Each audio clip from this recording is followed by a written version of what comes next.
안녕하세요. 이번 강의 시간 페이지 193페이지. 길고 길었던 철근 콘크리트 끝났고요. 이제 철골 구조입니다. 철골 구조는요, 어렵지 않습니다. 철골 구조 SC. 일반 철근 콘크리트. 철근 콘크리트를 리인펄스드 콘크리트에서 RC라고 합니다. 그러면 철골 구조는 뭐냐? 여러 가지 형태의 형강이라 부르죠. 뭐 H빔, I빔 등등이 있을 겁니다. 형강을 여러 가지 접합 방법에 의해서 접합해서 구조를 만든 것입니다. 뭐 여러 형태강은 H강, I강, 뭐 기역 등은 뭐 많죠. 접합 방법에는 기본적으로 용접이 가장 좋죠. 용접, 그 다음에 고장력 볼트, 고력 볼트라고도 하고요. 그 다음에 일반 볼트, 보통 볼트요.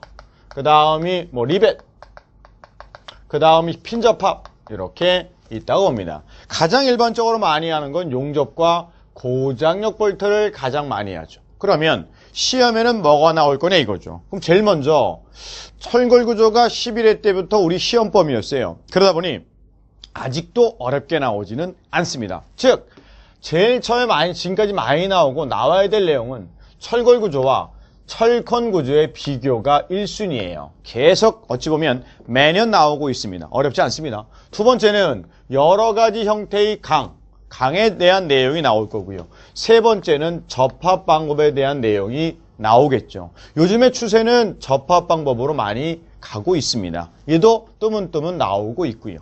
그러면 193페이지 일반사항 읽어볼까요? 철골 구조란 각종 아변 형강과 강판을 플레이트라 부르죠. 용접으로 제작한 형강을 볼트, 리벳, 고장력 볼트, 핀, 용접 등의 접합 방법으로 이용하여 조립함으로써 건물의 뼈대를 구성하는 구조입니다. 얘를 철골 구조라고 해서, 즉 쉽게 말씀드려서 나는 공부를 너무 많이 해서요. 나는 철골 구조에 대해서 완벽하게 공부하고 싶어요. 그래서 서점에 갑니다. 대형 서점에 가서 철골 구조라는 책을 찾으면 없어요. 왜 없냐면 철골 구조라는 표현은 일반 건축얘기고 일반 얘기는 강구조라고 부릅니다. 그래서 강구조공학이라 부릅니다. 그렇다고 시험 서점에 가서 대형서점 가서 강구조공학 책을 봐도요. 우리 시험과는 의미가 없으니 기본서만 정확하게 보시기 바랍니다. 밑에 거기에 보니까 맨 밑에 가운데 밑에 보니까 주각부가 있고 기둥, 큰 보, 작은 보, 그리고 위쪽에 뭐 A, B, C, D에서 어떻게 있느냐가 내용이 있을 겁니다. 아, 이렇게 하는 거군요. 많이 보셨을 것 같습니다. 넘어가죠. 194페이지 강제의 분류입니다. 밑에 보면 1번 강제의 재질 표시가 있을 거예요. 형강에 대한 얘기입니다. 거기 SS 밑줄 그어놓으시고 일반 구조형 강제를 우리가 SSR라 부르죠. 예전에 14회 때 출제가 된 문제. 그 다음 SM 정도는 외우죠. SM 뭐 대단한 엔터테인먼트 회사 있죠. 이수만 아저씨가 만든 거. 용접 구조형 강제. SPSR도 있고 뭐 STKN도 있고 SN도 있습니다. 있다는 정도만 보세요. 2번 형태에 따른 분류. 형강 뭐 여러 가지 형태의 강입니다. 뭐 기역강, I, 디귿, H형강. 아마 이 중에 가장 많이 보신 건 아무래도 뭐 I형강하고 2번에 있는 H형강을 많이 보셨을 것 같습니다. 오른쪽 페이지 IJNR 보면 저기도 턴버클이 있는데 이 턴버클은 뭐냐면 이렇게 기둥 만들고요. 여기에 기둥 만들고 여기를 볼을 만들었을 때 이렇게만 만들면 이놈이 횡력에 약해집니다. 그래서 무너져요. 잘 보시면 여기다가 철근으로 여기를 당겨요. 그렇다고 손으로 당길 수는 없잖아요. 그래서 여기다가 그러한 턴버클을 대서 요놈을 여기 나사가 있거든요. 그래서 이놈을 이쪽으로 하면 조여지고 풀면 풀립니다. 이렇게 되는 것을 우리가 턴버클이라고 하죠. 용어에 한번 나왔던 겁니다. 이렇게 만든 구조를 가세골조, 가세구조라는 표현을 써요. 뭐 가위, 가세 이렇게 보시면 됩니다. 이거 보신 적 없나요? 옛날 나무떼기 의자 잘 보시면 그냥 이렇게 놓으면 앞뒤로 하면 무너질까 봐 여기다 나무떼기죠. 이렇게 X표로. 요게 가세골조라 부릅니다. 즉 이 철골 구조 등에서 횡력에 잘 견디라고 수평력에 잘 견디라고 수평력 횡력에 저항하는 저항력을 증가시키죠 증가시키도록 만든 것이 가세골제이고 이렇게 당기는, 즉 인장, 텐션을 긴장한다 부르죠. 긴장시키는 역할을 하는 것이 우리가 턴버클이라고 부르죠. 쉽게 말하면 팽팽하게 당겨야 안 움직일 거 아닙니까? 그게 턴버클이죠. 그 다음 강판은 우리가 플레이트라 부릅니다. 이런 강판, 강으로 만든 판판한 판을 플레이트라 부릅니다. 이 정도 용어 단어는 기억해 놓으시고요. 박판, 죽판, 후판은 됐고요. 그 다음 본강, 경량강 됐습니다. 핵심 문제 14회 때 문제네요. 일반 구주형 강제는 SS입니다. 그 정도만 보시고 제가 볼 때는 오히려 SM을 보시기 바랍니다. SM 뭐라고요? 용접 구주형 강제. 넘어가서 196페이지. 함유 성분에 따라서 강이라고 불렀습니다. 일반적으로 강제람은 밑줄이요. 탄소 함유량이 0.05에서 1.2% 정도인 것을 강이라 부릅니다.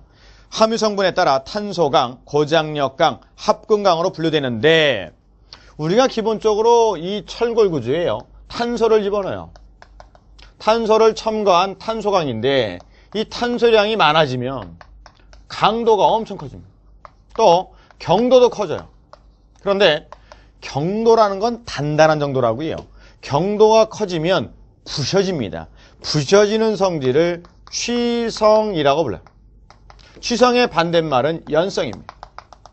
즉 취성은 커지고 연성은 작아져요. 그럼 취성이 커지면 문제가 뭐냐?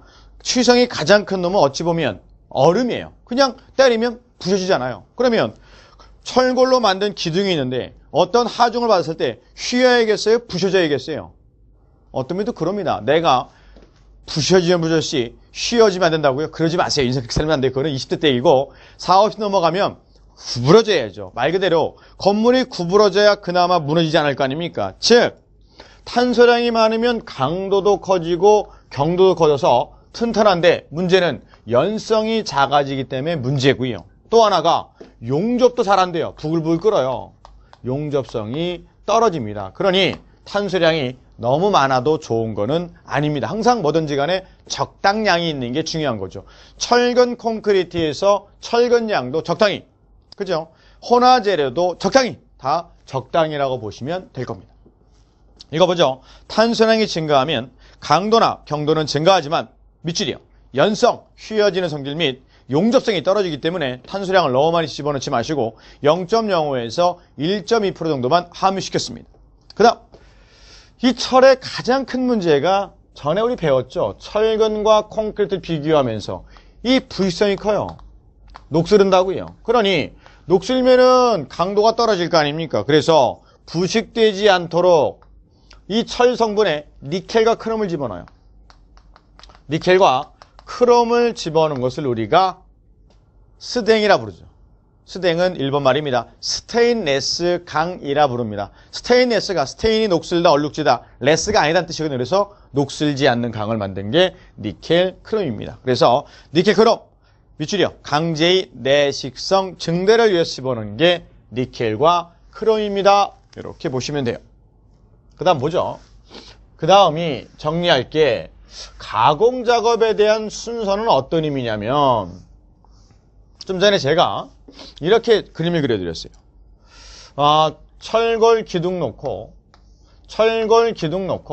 기둥과 기둥을 연결하는 볼을 놓고 이렇게 건물을 올립니다. 이거 쉬운 거 아니에요. 이렇게 하는 게 아니라 어떻게 하냐면 주요 접합 부위 이런 부분들은 다 공장에서 미리 만들어 옵니다. 공장 제작을 한다고요. 그리고 현장에서는 이런 부분, 이런 만들어 온 부분을 접합을 합니다. 현장에 접합을 해요. 이렇게 공장에서 만들어 올 때 그 순서가 있더라. 거기 있는 것이 원척도, 헌치도, 본뜨기, 변형발이 이렇게 됐고요. 금매김, 절단미, 가공, 구멍 뚫기, 가조립, 리벳은 꽝꽝 때리는 겁니다. 리벳치기, 검사, 농막이칠, 운반. 그래서 원척도, 원동글뱅이, 헌치도라고 부르고요.